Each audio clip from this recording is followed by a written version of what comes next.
नमस्कार, BTV news के इस बुलेटिन में आपके साथ मैं हूं स्वाति। शहर से जुड़ी खबरों को देखेंगे विस्तार से, लेकिन सबसे पहले एक नजर डालते हैं हेडलाइंस पर। विश्व पर्यावरण दिवस के मौके पर संस्कारधानी में जगह जगह पर्यावरण संरक्षण और स्वच्छता कार्यक्रमों का हुआ आयोजन। पर्यावरण संरक्षण और स्वच्छता के प्रति लोगों को जागरूक करने के लिए रैली, वृक्षारोपण और स्वच्छता जैसे कार्यक्रम हुए आयोजित।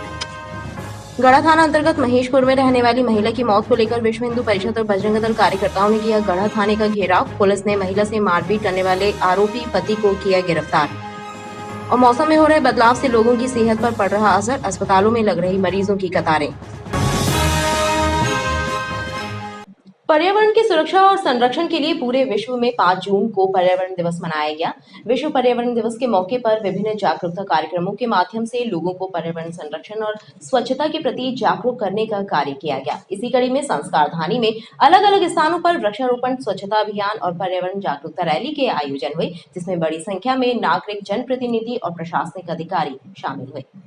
पर्यावरण के संरक्षण और सुरक्षा के लिए 5 जून को पूरे विश्व में पर्यावरण दिवस मनाया गया। इस मौके पर जगह जगह जागरूकता कार्यक्रम आयोजित हुए। विश्व पर्यावरण दिवस के अवसर पर वीरांगना रानी दुर्गावती के समाधि स्थल पर जागरूकता कार्यक्रम आयोजित हुआ। इस कार्यक्रम में कलेक्टर सौरभ कुमार सुमन, वरिष्ठ पुलिस अधीक्षक टीके विद्यार्थी, जिला पंचायत की सीईओ जयंती सिंह, नगर निगम अध्यक्ष रिकुंज विज सहित बड़ी संख्या में लोग शामिल हुए।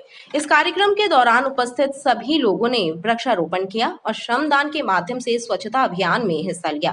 वहीं लोगों को पर्यावरण के संरक्षण के प्रति जागरूक करने के लिए पर्यावरण संरक्षण और स्वच्छता की शपथ भी ग्रहण कराई गई। इसी कड़ी में प्रदूषण नियंत्रण बोर्ड और विभिन्न संगठनों ने विश्व पर्यावरण दिवस के मौके पर पर्यावरण संरक्षण के लिए जागरूकता रैली निकाली। भंवरताल उद्यान के पास से इस रैली का शुभारंभ हुआ। इस अवसर पर विधायक अशोक रूहानी, मध्य प्रदेश जन अभियान परिषद के उपाध्यक्ष डॉक्टर जितेंद्र जामदार, प्रदूषण कंट्रोल बोर्ड के अधिकारी और विविध सामाजिक संगठनों के कार्यकर्ता मुख्य रूप से उपस्थित रहे।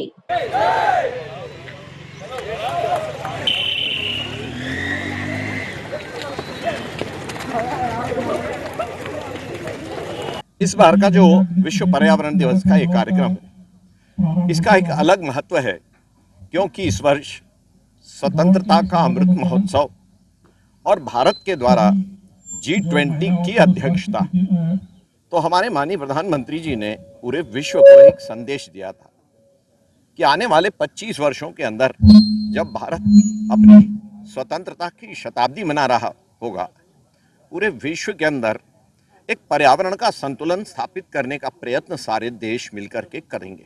कि पूरे विश्व के अंदर जितने देश हैं, खास करके प्रगत देश, जो पर्यावरण को सबसे अधिक हानि पहुंचाते हैं, वो किस प्रकार अपने देश से कार्बन उत्सर्जन कम करेंगे, ग्रीन हाउस गैसेस का उत्सर्जन कम करेंगे।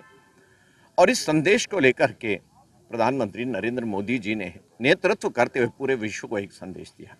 हमारा जबलपुर जो है वैसे भी ग्रीन है, लेकिन लोगों के प्रयास और उनके बिना यह संभव नहीं है।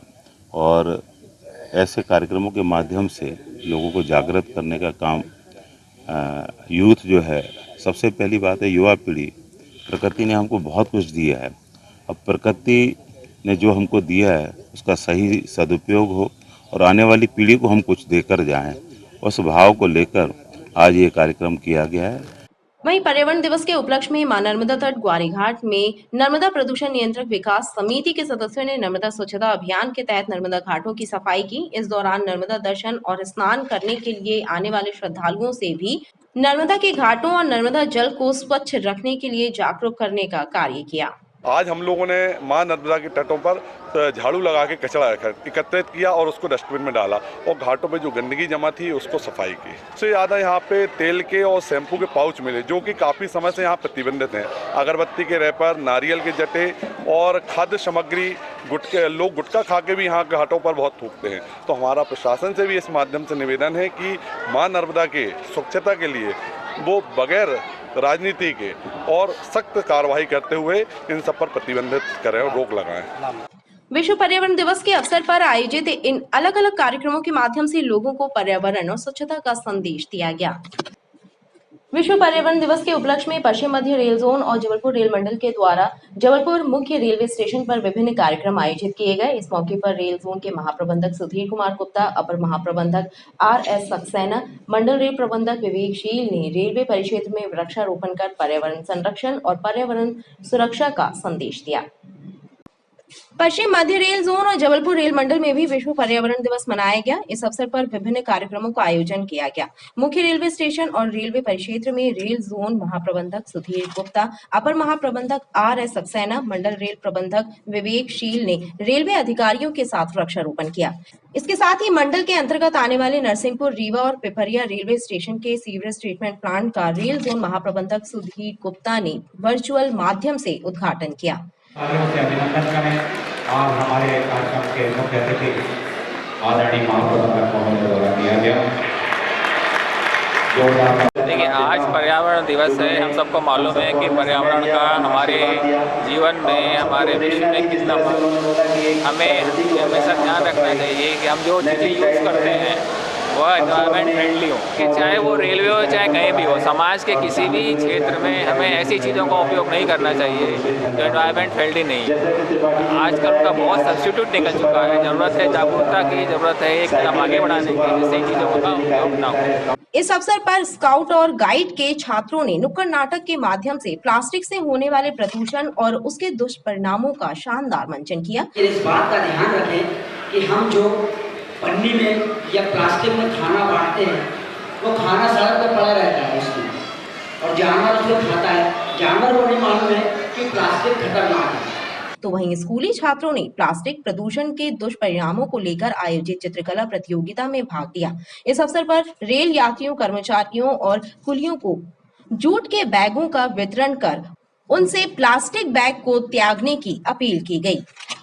वहीं विश्व पर्यावरण दिवस के मौके पर पर्यावरण के संरक्षण की दिशा में कार्य कर रही विभिन्न संस्थाओं के प्रतिनिधियों का सम्मान किया गया। जबलपुर नगर पालिक निगम और प्रदूषण नियंत्रण बोर्ड सहित अन्य संस्थाओं के सहयोग से इस कार्यक्रम का आयोजन हुआ। विश्व पर्यावरण दिवस के मौके पर जबलपुर की उन संस्थाओं के प्रतिनिधियों और संस्थाओं को सम्मानित किया गया जो पर्यावरण स्वच्छता और जल संरक्षण की दृष्टि से प्रकृति को बचाने की दिशा में अनवरत कार्य कर रही हैं। यह कार्यक्रम नगर पालिक निगम, प्रदूषण कंट्रोल बोर्ड और अन्य संस्थाओं के सहयोग से हुआ। कार्यक्रम में नगर निगम अध्यक्ष रिंकू विज, जन अभियान परिषद के उपाध्यक्ष डॉक्टर जितेंद्र जामदार ने अधिकारियों की उपस्थिति में संस्थाओं को प्रमाण पत्र देकर सम्मानित किया। अतिथियों और वक्ताओं ने इस दौरान पर्यावरण के संरक्षण के महत्व को रेखांकित किया और पर्यावरण के संरक्षण के लिए जीवन को समर्पित करने का संकल्प लेने की बात कही। 5 जून विश्व पर्यावरण दिवस भारत के यशस्वी प्रधानमंत्री नरेंद्र भाई मोदी और मध्य प्रदेश के यशस्वी मुख्यमंत्री शिवराज सिंह चौहान, ये दोनों ऐसे व्यक्तित्व हैं जिन्होंने पूरे विश्व के अंदर पर्यावरण को लेकर के एक क्रांति मचा दी है। इस पूरे विषय को लेकर के आज एक बहुत सुंदर कार्यक्रम जबलपुर में भी संपन्न हुआ। पूरे प्रदेश में, पूरे देश में हो रहा है। जबलपुर जिले के अंदर जिन संस्थाओं ने पर्यावरण संरक्षण के लिए श्रेष्ठ कार्य किया उनको पुरस्कृत किया है, और आज हम सब ने फिर एक बार संकल्प लिया है कि आने वाले वर्षों में अपने जीवन को पर्यावरण के संरक्षण के लिए समर्पित करेंगे। पिछले कुछ वर्षों में हम देखेंगे हमारे प्राकृतिक जितने भी साधन थे उनकी हम लोगों ने अनदेखी करी है, और अनदेखी का कारण देखने को मिल रहा है। और बहुत बड़े स्तर पे लोगों ने वृक्षों को भी काटा है। लेकिन आज समय आ गया है कि अगर आज भी नहीं चेते तो आने वाला समय बहुत ख़राब होगा। शासन स्तर पे हर संभव कार्य किया जा रहा है लोगों को जागरूक करने का, उसी दृष्टिगत आज का ये कार्यक्रम किया गया। इस कार्यक्रम में बड़ी संख्या में पर्यावरण प्रेमी और नागरिक उपस्थित हुए। संस्कारधानी के सबसे पवित्र तीर्थ स्थल गौरीघाट में सुरक्षा व्यवस्था की कमी है। भिक्षावृत्ति करने वालों में अपराधी शामिल रहते हैं जो शाम ढलते ही नशे के कारोबार में लिप्त हो जाते हैं। गौरीघाट में दिन भर नर्मदा भक्तों का तांता लगा रहता है। नर्मदा में स्नान करने वालों एवं पूजा पाठ करने वालों की भीड़ लगी रहती है, लेकिन सुरक्षा व्यवस्था के नाम पर यहाँ कोई इंतजाम नजर नहीं आते। क्षेत्रीय लोगों का कहना है कि भिक्षुकों की आड़ में यहाँ अपराधियों का डेरा रहता है, जो मौका मिलते ही आपराधिक घटनाओं को अंजाम दे देते हैं। साथ ही शाम ढलते ही ये भिक्षुक ड्रग पैडलर बन जाते हैं, नशे के कारोबार में लिप्त हो जाते हैं, जिसकी वजह से पवित्र क्षेत्र की शांति भंग होती है। लेकिन जिम्मेदार विभाग और अधिकारी इस ओर ध्यान नहीं दे रहे। ये हमारा गौरी घाट माँ नर्मदा का बहुत ही पवित्र तट है। यहाँ सुबह से देर रात तक सैकड़ों की संख्या में, हजारों की संख्या में श्रद्धालु प्रतिदिन दर्शन पूजन करने आते हैं। ऐसे पर यहाँ पर जो प्रशासनिक व्यवस्था है वो पूर्ण रूप से नदारद है। यहाँ ना की सुरक्षा व्यवस्था है, ना कि कोई देखरेख की व्यवस्था है। यहाँ पे चाहे जौन आके भिक्षावृत्ति करता है, असामाजिक तत्व ज़्यादातर यहाँ भिक्षावृत्ति करते हैं और शाम को कम से कम 90% भिखारी यहाँ पर नशे में झूमते आपको मिलेंगे, जो कि पुलिस कार्रवाई बिल्कुल नहीं होने के कारण हो रहा है। थाना बनने के बावजूद यहाँ जो भिखारी हैं, भिखारियों की आड़ में असामाजिक तत्व बाबा बैरागी बन के फरारी काट रहे हैं, अपराध कर रहे हैं, लूट कर रहे हैं, चोरियों की घटनाएं आप देखें, रोज़ यहाँ गाड़ियाँ जा रही हैं, भंडारे में लोगों की चैन खींच जाती है, मंगलसूत्र खींच जाते हैं। और इस ओर शासन प्रशासन का कोई ध्यान नहीं है। यहाँ ना CCTV की व्यवस्था है, जो लगे हैं वो भी बंद हैं, उनकी कोई क्वालिटी में सुधार नहीं है। तो मेरी शासन प्रशासन से विनम्र अनुरोध है कि इन पर अंकुश लगाएं। सुरक्षा व्यवस्थाओं में कमी के कारण यहाँ महिलाओं से छेड़छाड़, वाहन चोरी और कीमती सामानों की चोरी की घटनाएं अक्सर होती हैं, लेकिन पुलिस द्वारा इन पर अंकुश लगाने के कोई इंतजाम नहीं किए जाते। नगर निगम चौराहे पर दिन भर बच्चों से भिक्षावृत्ति कराने वालों का डेरा रहता है, जिसकी वजह से आवागमन प्रभावित होता है। सबसे ज्यादा परेशानी फायर ब्रिगेड में होती है। बार बार डांटने के बावजूद बच्चे रास्ता नहीं छोड़ते।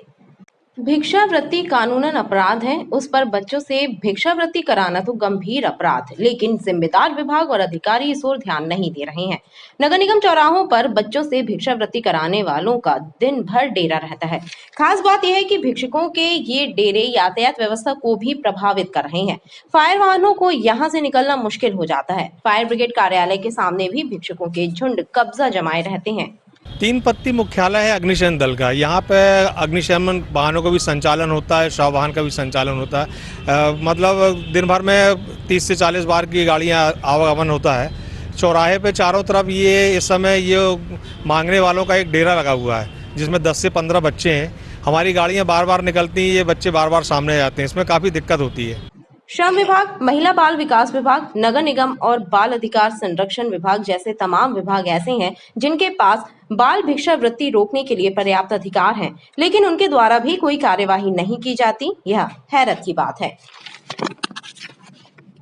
मौसम में हो रहे बदलाव और गर्मी का लोगों के स्वास्थ्य पर प्रभाव पड़ रहा है। जिला अस्पताल की OPD में इन दिनों वायरल पीलिया और संक्रामक बीमारी से ग्रसित रोगियों की संख्या बढ़ रही है।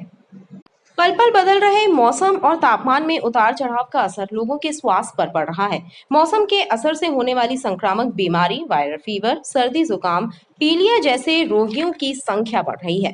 जिला अस्पताल की OPD में ही रोजाना 800 से 1000 के बीच मरीज इलाज के लिए पहुंच रहे हैं। जिला अस्पताल के चिकित्सकों का कहना है कि मौसम में बदलाव के साथ लोगों को स्वास्थ्य के प्रति जागरूक रहने की आवश्यकता है। लोगों को दूषित खान पान और बेवजह तेज धूप में घरों से बाहर निकलने से परहेज करना चाहिए। देखिए, मरीज हमारे पर रेगुलर जैसे जो पिछली संख्या होती थी 800, 900, 1000 के आसपास की हमारी OPD होती है, वही इस बार है। गर्मियों में धूप के समय जो टाइम होता है उसमें बाहर ना निकलें और पानी का सेवन अत्यधिक करें। लिक्विड पदार्थ लेते रहें, बाज़ार का खाना ना खाएं, बाज़ार का पानी वगैरह बाहर की जो चीज़ें हैं, बाज़ार की खुली चीज़ें वो ना खाएं। पानी डिहाइड्रेशन से बचें। डिहाइड्रेशन के कुछ सामान्य लक्षण होते हैं जैसे वीकनेस, सर दर्द होना, पेशाब का गाढ़ा पीला होना, इन सब चीज़ों का ध्यान रखें और पानी की मात्रा यदि बराबर रखेंगे तो इस मौसम के जो प्रकोप है उससे बच के रहा जा सकता है। मौसम में बदलाव का सबसे ज्यादा प्रभाव बच्चों और बुजुर्गों के स्वास्थ्य पर पड़ा है। अस्पताल इलाज के लिए आने वाले मरीजों में बच्चों और बुजुर्गों की संख्या ज्यादा है। प्रदेश सरकार ने शराब के आहातों को बंद कर दिया है, जिसके बाद शराब दुकानों के आसपास सार्वजनिक क्षेत्रों और सड़कों के किनारे खुलेआम शराबखोरी करने वाले नजर आने लगे हैं। ऐसे में पुलिस द्वारा विशेष अभियान चलाकर सार्वजनिक स्थलों और शराब दुकानों के आसपास शराब पीने वालों और शराब के नशे में वाहन चलाने वालों के विरुद्ध कार्रवाई की जा रही है। बीते दिनों से जबलपुर के शहरी और ग्रामीण क्षेत्रों में खुलेआम सार्वजनिक स्थलों और शराब दुकानों के आसपास शराबखोरी करने वालों की धरपकड़ की जा रही है। पुलिस ने 3 दिनों में सार्वजनिक स्थानों पर शराबखोरी कर रहे 154 व्यक्तियों के विरुद्ध 36B और 36C आबकारी एक्ट के तहत कार्रवाई की है। इसके अलावा नशे की हालत में वाहन चलाते पाए गए 50 वाहन चालकों के विरुद्ध धारा 185 के तहत कार्रवाई की। यह अभियान निरंतर जारी है। आहाते बंद होने के कारण जो शराब की दुकान के पास आसपास ठेलों के को जो शराबखोरी की सूचनाएं मिलती हैं उस पर त्वरित कार्रवाई के लिए सभी थाना प्रभारी और अधिकारियों को निर्देशित किया गया है। 150 ऐसे लोग जो शराबखोरी आसपास करते रहते हैं, दुकान के आसपास या किसी ठेलों के आसपास फुटपाथ में, उन पर कार्रवाई की गई है। एवं 50 के लगभग लोग जो कि दारू पी के वाहन चलाते हैं, उन पर 185 मोटर व्हीकल एक्ट की कार्रवाई की गई। पुलिस अधिकारियों का कहना है कि लगातार शाम और रात के वक्त शराब दुकानों और उसके आसपास लगने वाले ठेले टपरों की निगरानी की जा रही है ताकि खुलेआम शराबखोरी करने वालों को रोका जा सके। गढ़ा थाना क्षेत्र महेशपुर में रहने वाली एक महिला की मौत पर बजरंग दल और विश्व हिंदू परिषद ने गढ़ा थाने का घेराव किया। महिला की शुक्रवार को इलाज के दौरान मेडिकल अस्पताल में मौत हो गई थी। महिला की मौत सिर में आई चोट के कारण होना पाई गई थी, जिसके बाद पुलिस ने छानबीन करते हुए उसे मारपीट करने वाले आरोपी पति के विरुद्ध प्रकरण दर्ज करने के बाद उसे गिरफ्तार कर लिया। गढ़ा थाना क्षेत्र महेशपुर में किराए के मकान में रहने वाली एक महिला की मौत को लेकर विश्व हिंदू परिषद और बजरंग दल के कार्यकर्ताओं ने गढ़ा थाने का घेराव किया। महिला की मौत शुक्रवार को मेडिकल कॉलेज अस्पताल में इलाज के दौरान हो गई थी। महिला की पोस्टमार्टम रिपोर्ट में उसकी मौत का कारण सिर में चोट का होना बताया गया, जिसके बाद पुलिस ने मामले की छानबीन की और महिला के साथ मारपीट करने वाले आरोपी पति बंटू खान को गिरफ्तार किया। पुलिस के मुताबिक महिला का नाम खुशबू ठाकुर था और वह बीते 3 वर्षों से बंटू की पत्नी बनकर रह रही थी। 26-27 मई को दोनों के बीच विवाद हुआ था और बंटू ने खुशबू के साथ मारपीट की थी, जिसके बाद मकान मालिक ने खुशबू को इलाज के लिए मेडिकल अस्पताल में भर्ती कराया था, जहां उसकी मौत हो गई। पुलिस ने मामले में बंटू खान के विरुद्ध प्रकरण दर्ज कर उसे गिरफ्तार कर लिया है और अधिकारी प्रकरण की विवेचना करने की बात कह रहे हैं। हालांकि अधिकारियों का कहना है कि प्रकरण में अब तक लव जिहाद जैसा मामला होने का कोई साक्ष्य सामने नहीं आया है। हमारे गढ़ा क्षेत्र में रहने वाली एक खुशबू ठाकुर, जो कि मुस्लिम बंटू खान के द्वारा लव जिहाद के उसको अपने जाल में फंसाकर उसे लगभग 4 दिन पहले इस गढ़ा क्षेत्र में किराए का मकान लेके उसके साथ रहने लगा और उसकी निर्मम हत्या की उससे मुस्लिम बंटू खान के द्वारा, जिसकी शिकायत उस परिजन ने जब यहाँ करने के लिए आए तो उनको यहाँ से भगा दिया गया। तब हमें यह मामला हमारे संज्ञान में आया और हम गढ़ा थाने पहुँचकर हमने टीआई मदद से विषय को संज्ञान लिया गया कि इस पर क्या कार्रवाई की जा रही है। और आज हम यहाँ पुनः उपस्थित हुए हैं, जिसमें उस व्यक्ति अपराधी की गिरफ्तारी हुई है। इस पर 302 का मामला पुलिस ने दर्ज किया है और हमारी यह मांग है कि उस पर लव जिहाद का मामला भी दर्ज किया जाए। आरोपी बंटू खान रद्दी चौकी निवासी है ना, जिसने यहाँ इस क्षेत्र में आकर इस घटना को अंजाम दिया है। मैं राजेश पटेल, जिला मंत्री विश्व हिंदू परिषद। ये महिला और पुरुष जो है ये विगत 3 साल से शादीशुदा तौर पर रह रहे थे। पहले ये लखनादौन में निवास करते थे और महिला के घर वालों की पूरी सहमति से ये लोग साथ में रह रहे थे। महिला के माता पिता नहीं एवं 2 भाई हैं जिनकी पूरी सहमति थी और सबका एक दूसरे के घर आना जाना था। इनकी 2 मौसियाँ भी हैं मृतिका की, तो सभी के संज्ञान में था कि ये दोनों विवाहित तौर पर एक दूसरे के साथ रह रहे हैं। ऐसा लव जिहाद जैसा कोई भी मामला अभी तक मामला प्रतीत नहीं हो रहा है। वहीं हिंदूवादी संगठनों के कार्यकर्ताओं ने प्रकरण की निष्पक्ष जांच करने की मांग पुलिस अधिकारियों से की है। खबरें लगातार जारी हैं, आप देखते रहिए BTV न्यूज।